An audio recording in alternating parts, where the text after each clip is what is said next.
Hello, everyone. Thank you so much for joining us for our webinar. It is almost time to get started. We're waiting for a few more people to sign in. We want to make sure that nobody misses anything, but I wanted to get on and greet everyone and thank you for coming. We're going to be talking about getting the most from your Tap Inspect templates. And templates are a huge part of what makes Tap Inspect work. So we've really never taken the opportunity to talk about them specifically, kind of give you an overview of how they all work, the types of default templates, and some of the things that we've learned over the years working with inspectors across the United States and Canada. Few more minutes. Got a few more people coming in. That's great. Welcome. Thank you for coming. We're going to try to keep the webinar limited to an hour. One of the big things we try to do with our webinars is to get questions at the end, and we want to answer as many of them as we can. But if we do not get to your question, we will definitely follow up with you with email. We will be able to, we get all of the questions recorded, so you won't be lost. Make sure you ask them when you have them. That way you won't forget. And then we can go through them at the end, and then we can follow up later. We'd love to have some good conversations about what you think about the webinar, but more importantly, what kind of information that you were wanting and we may not have covered, because this is for you. We want to make as much of our information and knowledge available as possible. And we built Tap Inspect for you. So your questions and your chat is super important. It's really the only way we get to know what you're thinking. A few more people have joined us. Thank you so much for coming. It is about that time. So if we want to stay on schedule, I'm going to go ahead and get started. So let me get, oops, forgive me. I was all ready to go, and then I lost my place. So we are going to be talking about getting the most from your Tap Inspect templates. It's a big subject. There's a lot to cover, but I'm really going to try to synthesize it and distill it down to some few basic ideas. I want to cover what is a template and some basic vocabulary, so we're all talking with the same terms and we know what we're talking about when we discuss a little bit. I want to tell you about the big differences in our default templates. We've got 12 different templates and they vary quite a bit. I want to kind of give you an idea of which ones do what and how they kind of fit together. I want to go over the idea of a very heavy checklist versus a comment-based template. These are two approaches to designing and using templates with Tap Inspect. Some people like a real long and detailed checklist, and it has pros and also cons, but we also want to talk about comment-based templates, which are kind of my favorite. That's how I lean, but we want to talk about the pros and cons of both. I also am going to talk about the idea of having just a few very flexible templates versus having quite a few of very rigid, specific templates. And that'll make a little bit more sense as we go through. And lastly, the last thing I want to get into is the ability to save your checklist values into your template. And that lets you start with a partially completed report right out of the gate. So we got a lot to cover. Should be very exciting. It's going to be some good information. Most of you I think I've spoken to, looking at the attendee list. Either I've spoken to you in person, I know we've emailed. Just in case, my name is Michael Worth. I am married, I've got kids. They're from 22 down to 15 now. The youngest ones are starting to get close to driving age. That's terrifying in its own way. I've been a home inspector for over 20 years. I've been a home inspector for most of my adult life. I've done thousands of home inspections. I think it's close to 10,000 now. I've been an expert witness for both home inspectors and home buyers. I've been in a number of court cases trying to help people on both sides of the aisle. I'm from a family of home inspectors. My father was the second home inspector here in Louisville, Kentucky. He helped write our licensing laws. He was on the leadership of one of the national associations. It's been in my blood for many, many, many years. I am a co-founder of Tap Inspect, and we built Tap Inspect out of our own need. We were very dissatisfied with how we were doing our reports, and when the iPhone came out, we decided and we thought we could do a little bit better, and that's what we've tried to do year by year. So I want to make sure that I temper everybody's optimism, and I want to be honest because it's going to be a lot of good information, and I know it's going to get everybody excited, but I need to manage some expectations. No single template is going to work for every inspection. The idea of nailing down your perfect template, it's not possible. There's too much variety in the things that we inspect and the things we run into. It's not possible. And the other big temptation is no template is going to write the report for you. There is really no practical way to have a checklist that's going to answer every question that may come up in the course of doing an inspection. But even though there is no such thing as a perfect template, we try to rank them. We try to kind of give you levels of templates and things that you can expect. A decent template is going to keep you on task so you don't forget things. And it's going to be very extensive. It's going to make sure you look and evaluate everything you need to.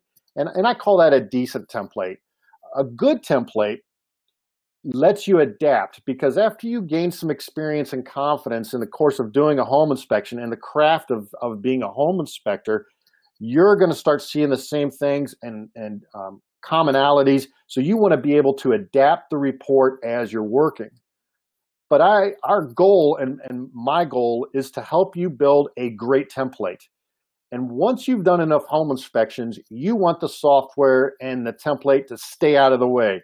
It needs to be transparent. It needs to just magically let you record what you know your client is going to want to do. So we want to help you move from a decent template through a good and onto a great template.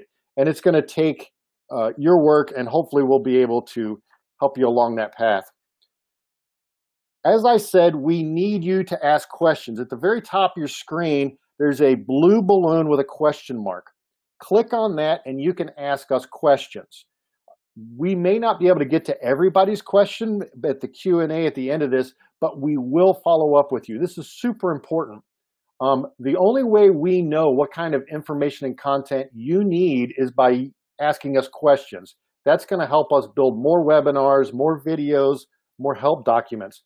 It also helps us figure out what features need to be done and what design needs to be improved. So please, that's really why we're doing these webinars, is so we can get this back and forth going, and asking questions is a big part of it. So we're going to get right into the meat of things, and I'm going to talk about a template. And it is, at its very core, a template is your blank inspection report. It's as simple as that. When you start a new report, your template gives you a blank inspection report. And I like to also think of it as your inspection checklist. Back when I got started, and probably a few of you too, is we were using 3-part paper reports. I did my first home inspections in the early 90s. I think I did a couple in like 88 and 89, but they don't really count. But we used printed reports just like you see here. And each page was a part of the home inspection. You could have a structure page, a roofing page, an electrical page, and you checked off what you needed, and then you had a bunch of questions that were yes, no, and you kind of circled those options, and then down at the bottom was a place to write comments, things that just didn't fit into the printed form. And that's really what a template is. It's the same idea as this printed report, but with Tap Inspect, the template tells the app how to display things. Depending on what template you are using and what you've put into that template, it will tell you the sections along the side and also what items you need to check. And really the options of those items. It also controls the display of the final report, stuff like the headers and footers, report option, the summary options, the title page, that kind of stuff. So for some basic vocabulary, a template is just a list of template options and a collection of sections. And then a section has a header or footer and a collection of items. And an item is one of several types of things that you actually use to record information. And a multiple choice item, it's one of them, but it gives you a list of options. So I'm more of a visual learner, so I tried to put together this graphic, and forgive me, it's a version 1 of graphics. So the same idea is a template is just options and sections. That's an easy way to think of the whole thing. And then each section you add into your template has things that make it a section. You've got a name, you got a header or footer, and you've got a number of items. And there on the right side, we're talking about the cooling section. It has a name, which is cooling. It has a header and a footer, which are kind of identified with the arrows, and then a list of items. So that's what makes up a section. And a section is really good for organizing things. An item also has a name, it has a type, it has options, and that is the thing that you use to record your data.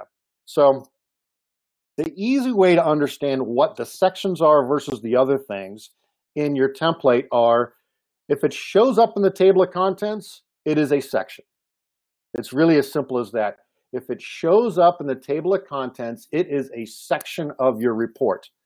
On iPad, you'll see that black column on the left-hand side of the screen, and those are your sections as well. On iPhone, it's the very top level when you go into Perform Inspection.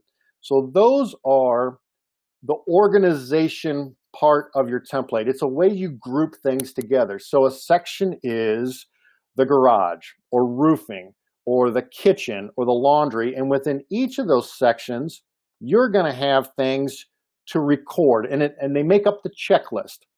So again, on iPad, it's that middle column of the iPad. Those are the things in the cooling section that you actually need to record. They are the elements of information that you need to record in the course of doing your home inspection, or really any other inspection.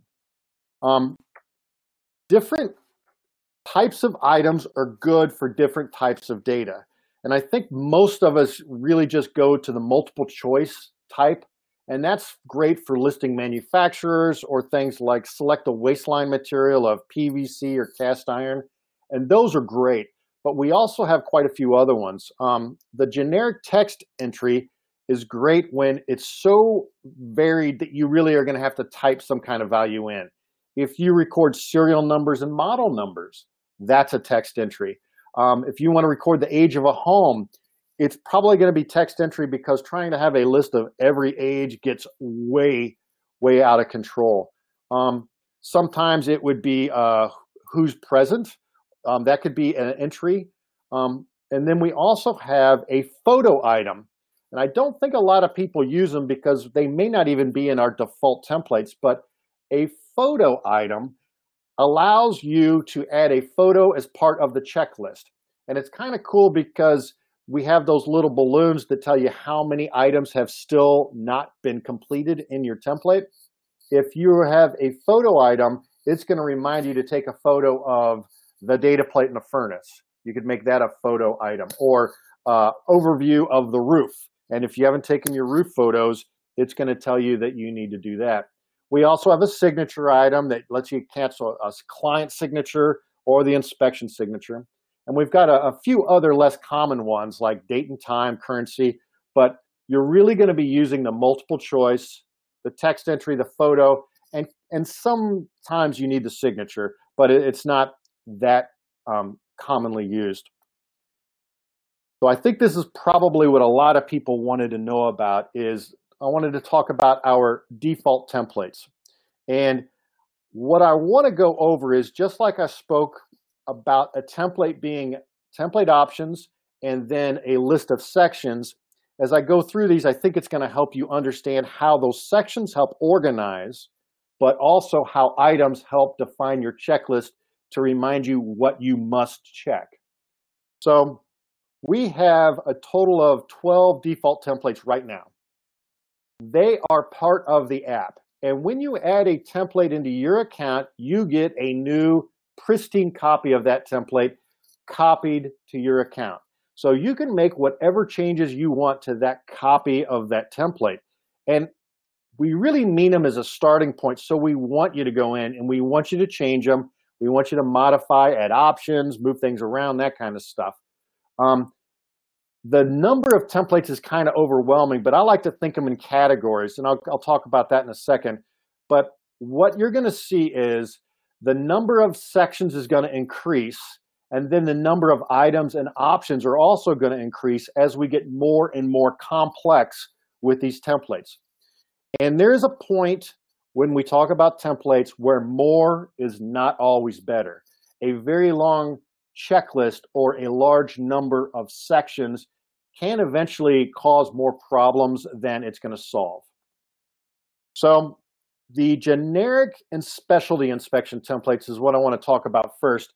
And that is really the blank inspection, which is nothing but template options and no sections. I use those for framing inspections because it's really an ad hoc, free form kind of inspection.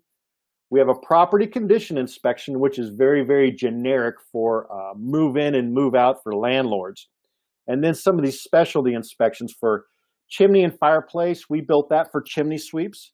And the roofing inspection, we built that for roofers that do a lot of storm damage inspections. We have a pool inspection, which is just for pool contractors. It is just the pool in a single template. We got a 4-point and also some Florida-specific templates. And let me see if I can jump over because I wanted to show you some of the differences between those before I go on. So it may get upset with me, so hopefully I've not shared my iPad through this before, so hopefully it's going to work out well. Here is the iPad, and what I've got, this is our trial report. So the first one I'm going to go into is the blank inspection, and I created one down here already. When we talk about a template, remember we said the thing that makes up a template is the template options and sections. But in this one, we have no sections at all. That's why it's the very, very most generic one we have. But when we go into edit fields, we'll see the report options. And these are the template options. So we've got the name, we've got condition ratings, we can control how the report summary, if we want a report at the end or the beginning. This is all what controls the template and how it displays and organizes the document itself. The next one we can talk about is some of these very specific ones. We can go into the chimney and fireplace. Much like the blank inspection, it has template options, which are report options when you're in a report. It's the same things. We can control how the report summary is displayed, the table of contents. But with this, we only have 3 sections down here. And you can see they are very, very specific for chimneys and for fireplaces. The same kind of thing works for pool. I got a pool inspection here. Just like the blank template or the blank inspection, we've got report options. And you can choose not to have a summary. You can choose not to have a table of contents. And for some of these very small, specific templates, that really comes in handy because you've only got a few pages. I think this one, let's see how many pages we got. It's a 9-page report, and there is no table of contents. And there's probably a summary because a lot of people, including myself, like to use that as the punch list. So we have a report summary. The roofing inspection is very similar. So that kind of gives you an idea of some of the very, very simple ones. And we are going to get into now the, get back to our presentation, we'll talk about the home inspection templates because that's what I think most of us want to talk about. We have several types of home inspection templates, and the basic home inspection was the very first one that we started with, and it is a minimal checklist. The basic home inspection was designed so that if you answered all the questions in each section, you would have completed the standards of practice in all of the major associations. So it's anything that you are required to identify or describe in the course of doing a home inspection to meet a minimum standard. It requires you to do a lot of comments to be able to record everything that you need to have recorded. And we also have a detailed home inspection that has every single thing that we possibly could have thought of to be able to put into a home inspection. It's got every section, it's got bathrooms, all the interior rooms, also a number of other things that you may have to record in the course of doing a home inspection. A commercial inspection is based upon a detailed home inspection, but then we've added some commercial specific sections like parking lots and things like that. The multifamily inspection is a beast of a template. It is based upon a basic home inspection, but then for every single unit, there is an entire other basic home inspection nested inside of it. So you can easily inspect an 8 or a 12 unit building in one report. So let's flip over and see if we can kind of go through some of those to see how they differ. I personally use a version of the basic that I have developed over the years, and we've modified it. Every year we go through it and say, hey, do we need to change something like that? So let's do this. Let's look at a basic home inspection first. We'll go into the perform inspection screen. This one is blank or hasn't been completed, but if you create your own, you'll see what's going on. It's got all of these sections that you would see in most standards of practice of things and areas that we have to check. But if you go into heating, it's very minimal. The standards of practice typically only require us to do the energy source, the type of equipment, and type of distribution. But you need to add comments in this to be able to show what you're actually talking about. Let's see, I thought I had a basic one in here that did a little bit better job, but I may not have. The detailed, we include it with all new ones now, a demo Dan, and it seems to be the most popular one. And I think it's because of the name detailed, because no home inspector doesn't want to be detailed. So everybody seems to start with this template. And what we have found is after a little bit of time, it gets in the way. We talked about a decent template. This is a good, decent template because it's going to keep you on track of everything that you're supposed to check, but eventually it's going to get in the way. So for example, you have to identify everything on the exterior and also rank the condition of it. And if you remember our basic, there are no condition ratings. Go back to it. Condition ratings were turned off on the basic. You can turn them on in the template options, but if we are in the exterior and exterior covering, we only describe it. You can go into any report and turn on the condition ratings, but I don't want to confuse things too much. So the big difference between the basic and the detailed is the detailed home inspection has everything we could have thought of. Just in the electrical section, it's got a lot more items, a lot more options. The heating section, where we had before only had 3, we've got the location, the type of equipment, the manufacturer, heating fuel, input, output, BTUs, filter type, output temperature. We got everything. So it requires you to check all of these things to make sure that you've got them completed. So it's a very heavy checklist report. It also has a lot of individual rooms. Some people want to do every single room in a house. That has individual bathrooms as well.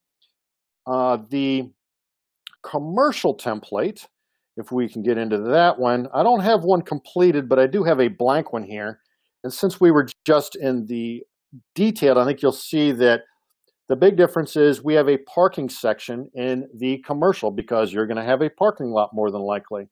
But just like a home on a commercial building, you're going to have exterior, roofing, structure, electrical, HVAC, plumbing, all that stuff, even possibly bathrooms and kitchen.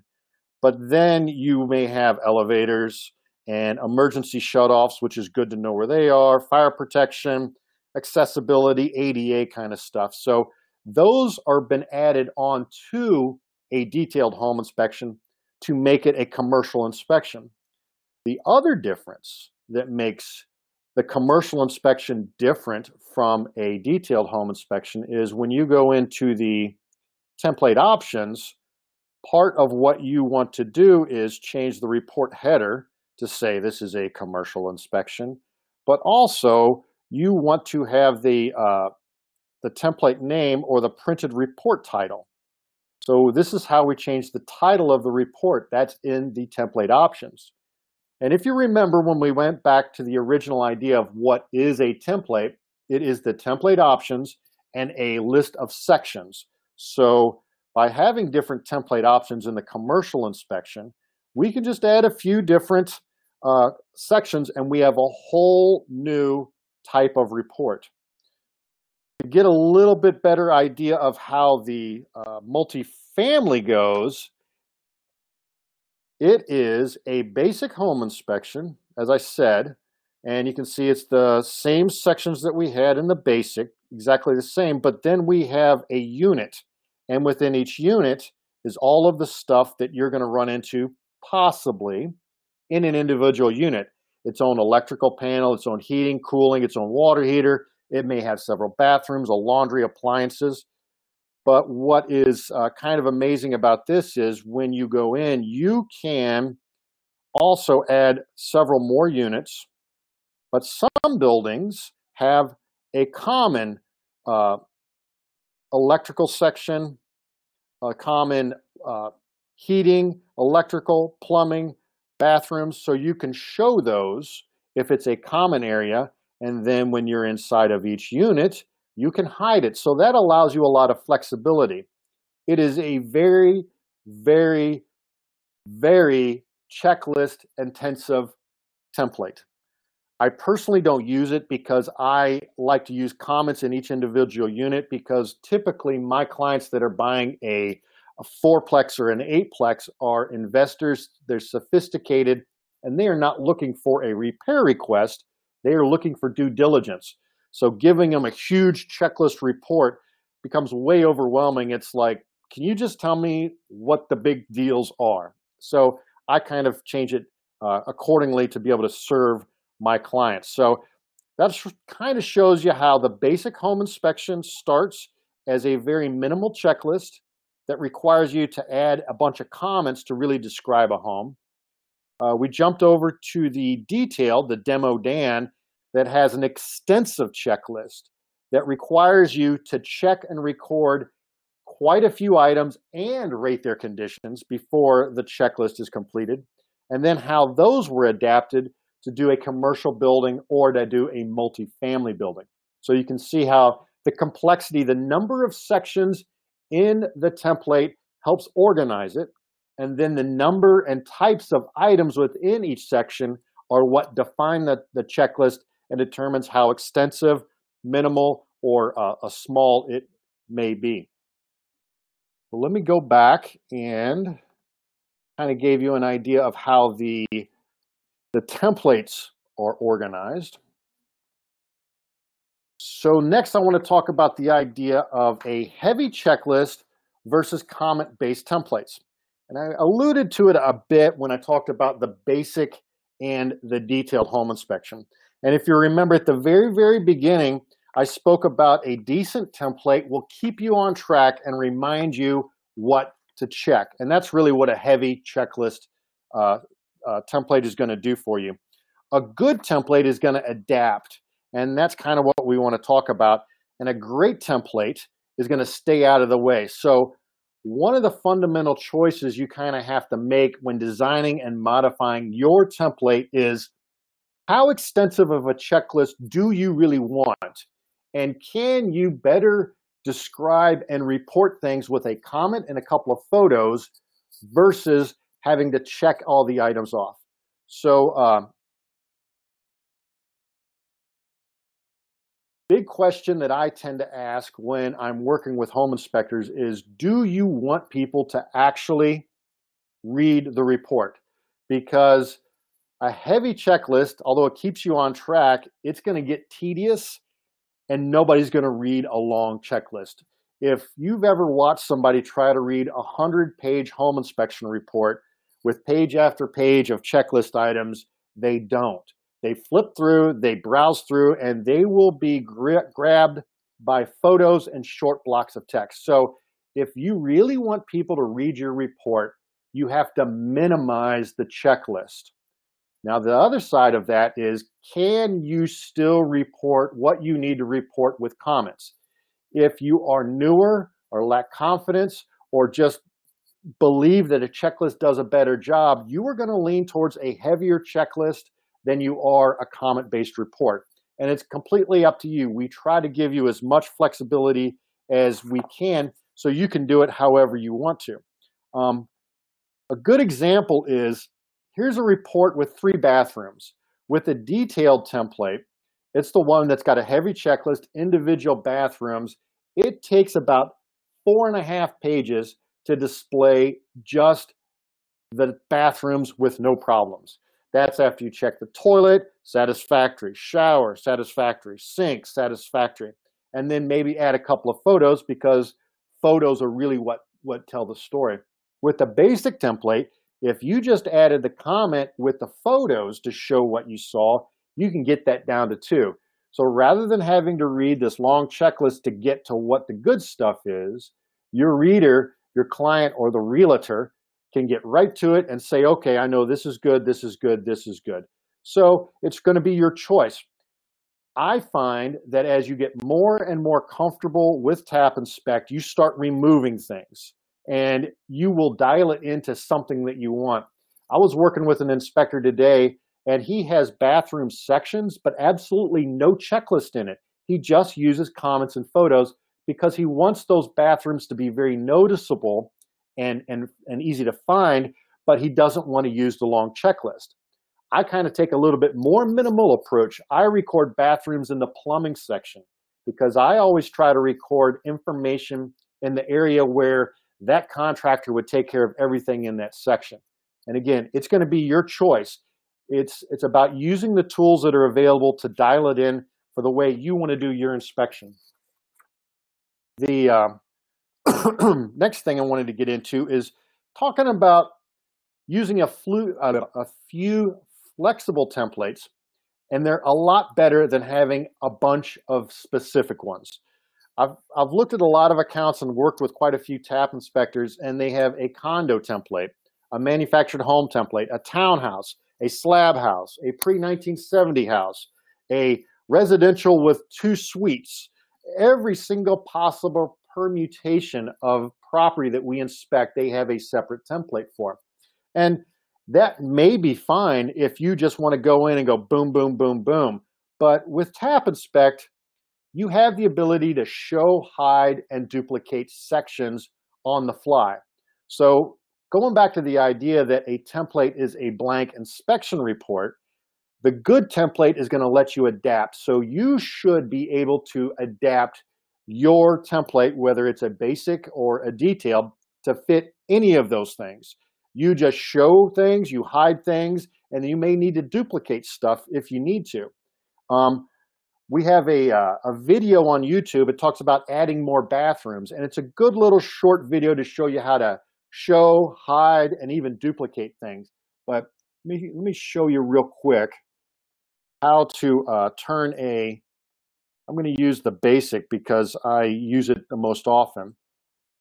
If I have a basic home inspection and it ends up it's a condominium, I will add a comment. Let's see here, and I think I have a comment in here. If I do, that's a shame, wrong account.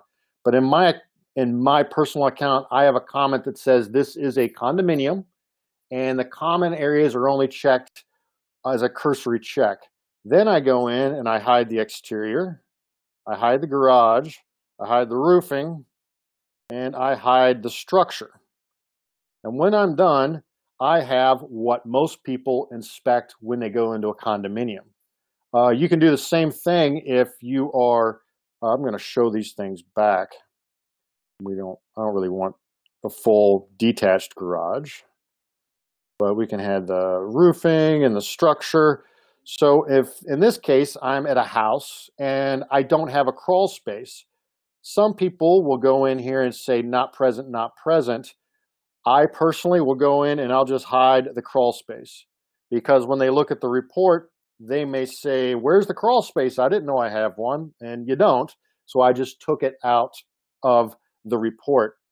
A nice feature is if you have more than one furnace, you can duplicate it. If you just add a section and you duplicate an existing section, it will give you a list of all the available sections in this report. And I'm going to duplicate the heating, and I'm just going to leave it heating number 2 because that makes my library work a little bit better. And now I've got 2 heating sections. So I don't need to have a template for every single possibility that I'm going to run into, every style of home, or every type of property. If you organize your sections correctly and you think about what you're doing, you can show things and hide things and duplicate sections when you need them for a specific job. And when you make those changes to a report, they only affect that report. So then the next job you start right back with a new pristine copy from your template, a new blank inspection report, just like you had before. So that's really what gives you the ability to use only a few flexible templates. When you start talking about needing to do a multifamily and a regular home, you do need those extra sections. You could put them in your regular home inspection, but then the template options are going to be a little different. You want a different title for your report. So I personally have a home inspection, a multifamily, and a commercial, and that covers everything that I'm going to run into. And hopefully that kind of thing could work for you as well. Now let's get back to our slideshow. And I'm hoping everybody can see all of this because I've not shared my iPad on the webinar too many times, and I worry about how well it's displaying. So let us know in the comments if you're having any problems with it. So the last thing that I think I wanted to share, but really makes a huge difference when you are building your templates, is the ability to save the checklist values in your template. So when you do the same kind of home over and over and over, in some part of the country, it's very common that everybody's going to have a tile roof or stucco or no basements or concrete block basements, or it's going to have a boiler for heat. You're not going to have an air conditioner. Once you get the structure of your template kind of nailed down to the things and the organization that you need to describe most of your homes, you can actually save a partially completed report as a template.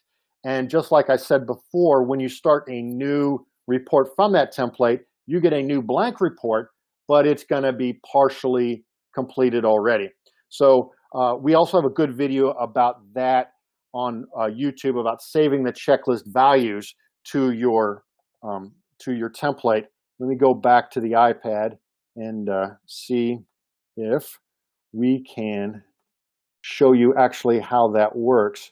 It's really straightforward, and it is how my company personally, we continually update it. So let's see here. How about we go into this Demo Dan report? And this report is completely finished, but I'm going to make the assumption that I'm not going to finish it completely. I only want to have the partially done. Actually, I'm going to jump back. I am not going to do that. I'm going to go into this basic home inspection, and I'm going to start with a new clean report. And I am going to say my exterior covering is EIFS and aluminum trim. It's all walks and stoops, and they're concrete, and no chimney. Now, if I want to have all of well, actually, I'm going to go down here and do roofing too, because we kind of spoke about this. We're going to say I'm going to look at it from the ground. It is a tile roof. There's no ventilation, and we're going to use metal gutters. So if I want to start every single report that I do, because all my reports are going to have tile roofs and EIFS on the outside. This is a common building process in my area. I can save this now as my template by going into the report options or the template options. And down at the bottom, we have save as a template. And if I tap on that, I'm going to save this one. It asks me if I want to overwrite my basic home inspection, but I'm not. I'm going to save this as a new template. And I'm going to say basic home inspection completed. Save that. And this is where it asks if I want to save the current values. So when I say yes here, it is going to save all of the data that I've entered into this template, all of the checklist items, and actually the text of comments too. It won't save photos, but it will save the text of the comments and any kind of checklist items in the template as well. So it tells me that it's been successfully saved. And if I go back and go to my new inspection screen, we can see we've got a new template down here, which is basic home inspection completed. And when I start that, I go into perform inspection, my exterior is already completed and my roofing is already completed. So I don't even have to do it. Some people like to go through, and especially when they're working from the detailed to a more comment-based, they will go in and check everything off, especially the conditions, to satisfactory, because as I said, eventually a decent template can get tedious, and being able to save your values helps stop that constant tap, tap, tap before you have an opportunity to limit the number of items in your checklist. So let's get back here, and I think I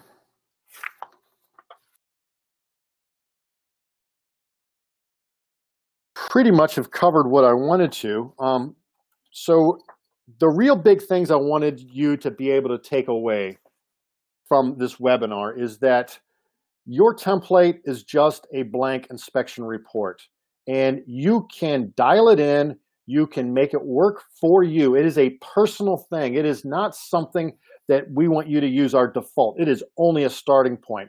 You need to modify them and adapt them to not just your way of practicing the craft of home inspecting, but also to your area. Just because we've got stuff in there about boilers and you're in the Southwest, you can take that boiler stuff out. I want you to think about the idea and the pros and cons about having a heavy checklist and a long checklist of several sections and items that require you to check everything off on every single job versus a more minimal checklist, but requires you to actually use your language in communicating the craft of home inspection with a few photos. There's pros and cons. The heavy checklist is going to keep you on track and make sure you check everything, but it eventually gets very, very tedious, and people simply will not read a long checklist. A comment-based template is very, very, very flexible, but you need to have the confidence to be able to not only check things that you know need to be checked, but to record things that are important. Think about the idea of using a flexible template. Really need to get these tools down of being able to show and hide and duplicate sections and items as you need them. That is where the real power comes.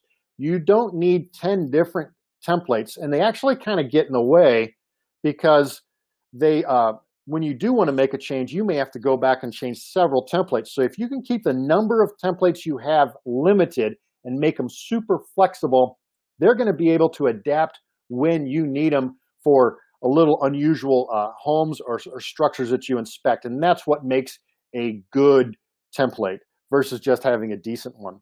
And then lastly, consider the things that you can pre-fill, and although you need the checklist items in there, you don't need to always tap them off every single time. You can save values, and you can also update your template from any report.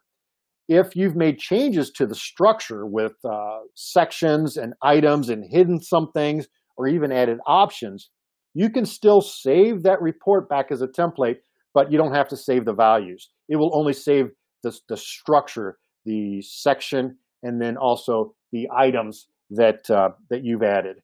So we need questions. Make sure you click on that little button up at the top, and we should be able to go through them. We've got a few more minutes, so it looks like I'm kind of on time. Hope I didn't speak too fast. So let's see here.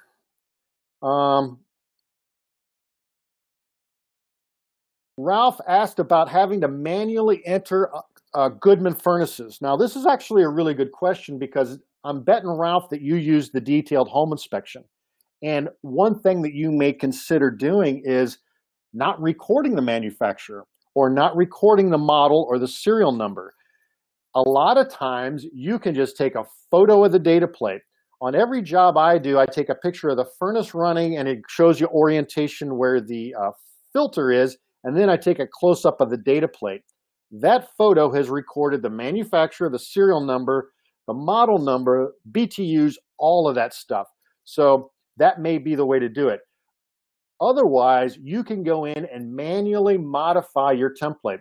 Just go into the modify screen there at the bottom of the new inspection, drill down through heating and get to the manufacturer. Then you can add it to the list, and you can even slide it up and down. We've got a video on basic template editing that shows you some of those tools on YouTube. So check that out, Ralph, or go into our help center. Adding a photo item, Matt, that's a good question. It's just like any other item. Let's see here. So again, that's in that template editing video, how to add an item. When you do add an item to any section, you just select the type of item you want it to be. And a photo item is on that list. So it's pretty simple to do.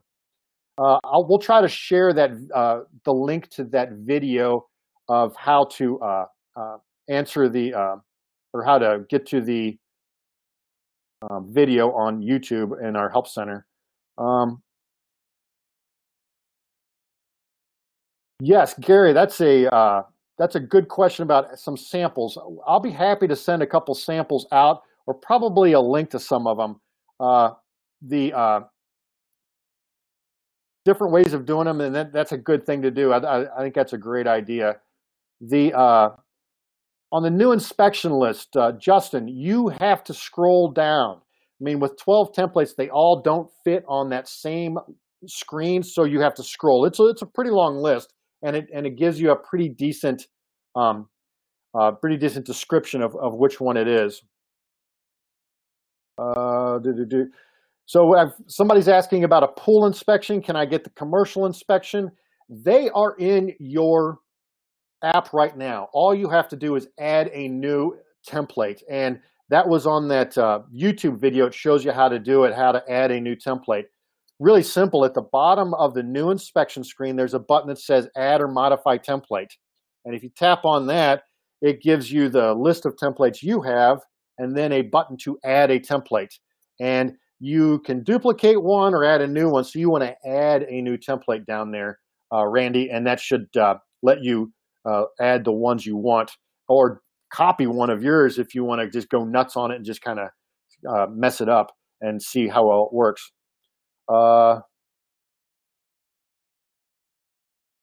When you take a data plate photo, it's blurry in the report. Well, it's actually, you got to take better photos.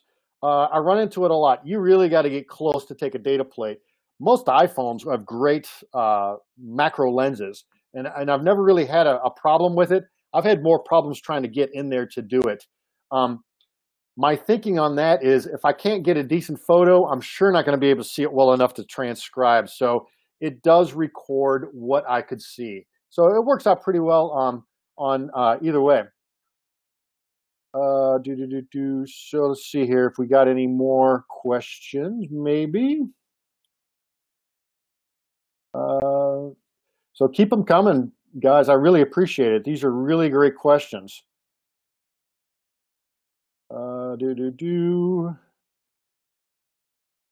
Let's see here. Yeah, we got some samples I can send out.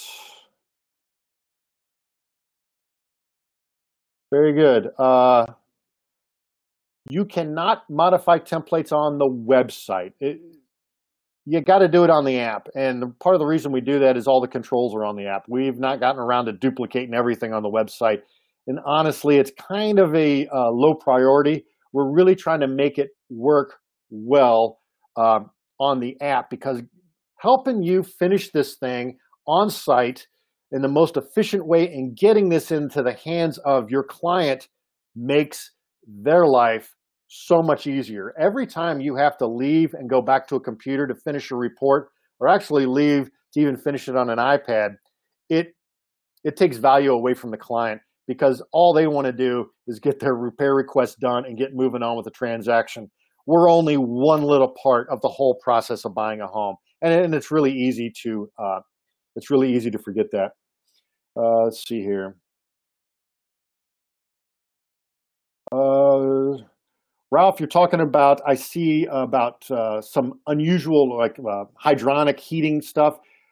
Let us know and I can kind of walk you through. If any of you guys want to have a one-on-one, let us know. Katie and I are always happy to jump on the phone. We can do a screen share, but usually it works really well if you've got your device and we've got our device in front of us. We can help walk you through how to do a lot of this stuff.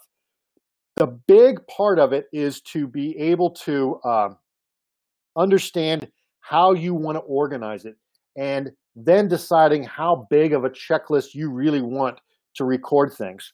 So if I could tell any inspector what the two biggest things of making Tap Inspect work for you, it is, number one, getting a template that is organized and concise enough that it stays out of your way while you're doing the home inspection.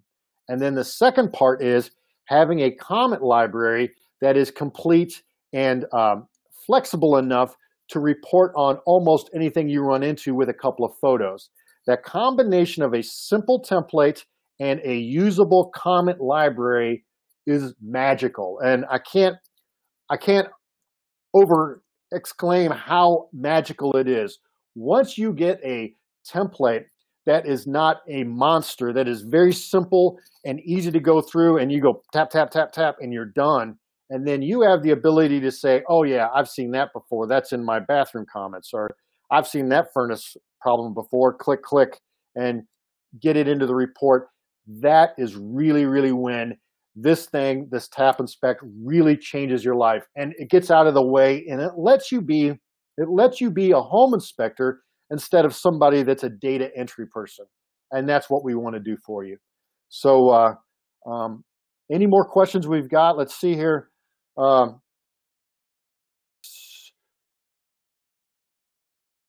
I would not necessarily recommend a basic template for a new inspector. I would tell for a new inspector to use the detailed and start taking things away from it, John. A new inspector, usually we're a little bit more uncomfortable. We don't have a rhythm. We don't have a habit. We don't have a flow.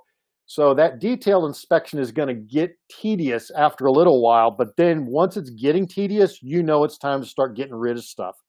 But until then, it keeps you on task. You will have duplications as you start to get your feet under you, John, and that's going to be okay, because then you take the time to go through it and say, what can I get out of this thing to still tell them the same story?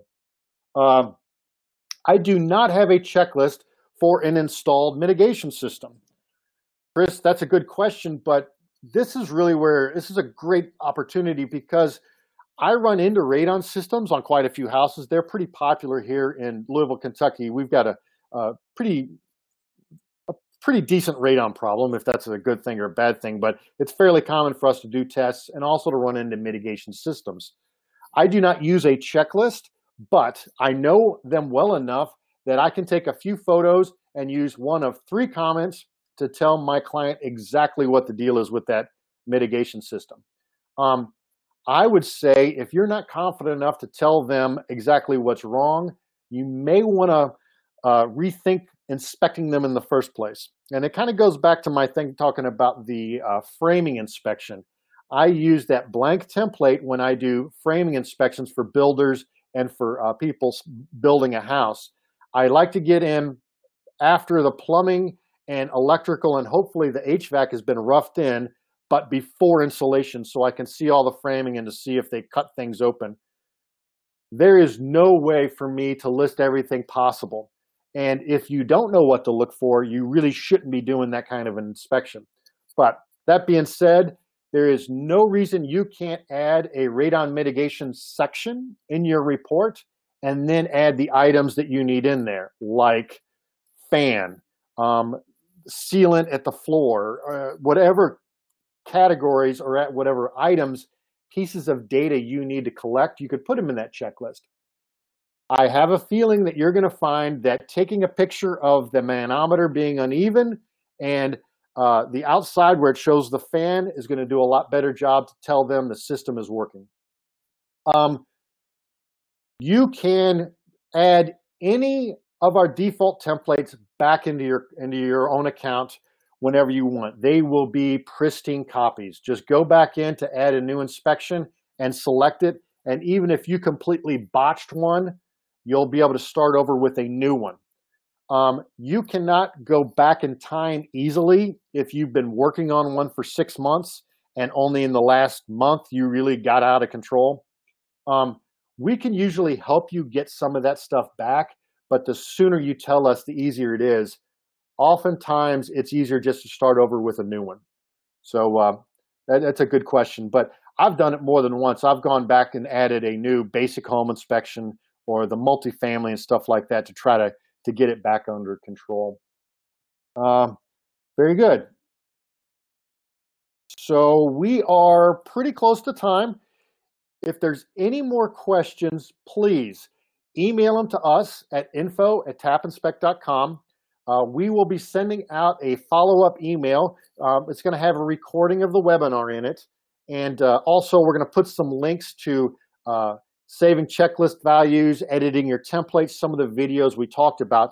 But if you go to YouTube or to our Help Center, you can see that stuff right there as well. I think in the original invitation, I sent a link to the Help Center, and it has most of these videos in there too. But if you have a specific question, email us, please. We're always happy to help. If you would like some one-on-one time, if you want a half an hour, I really suggest putting aside an hour or so to go through how you're using your template, and if we've got any suggestions of how you may be able to modify it or to kind of find out what you're trying to do. We are always happy to help. Katie or I are happy to set aside some time. We'll find a time that works for you and us, and then we'll be able to get into it specifically for you and what you are trying to accomplish. So thank you all for coming. Thank you for the questions. Really great questions. Hopefully I answered them in a manner that made some sense. Sometimes I get so excited I talk fast, so forgive me. Follow up. If you need anything else, let us know. We will be having another webinar on using comments. And the idea is, like I said, getting your template nailed down and manageable combined with a good strategy for using comments is the trick. It is the gold to make TapInspect work so well. And I guarantee you, you will be able to finish reports on site if that's really what you want to do. So thank you all again. I can't tell you how much I appreciate it. I'm really looking forward to hearing from you. Take care.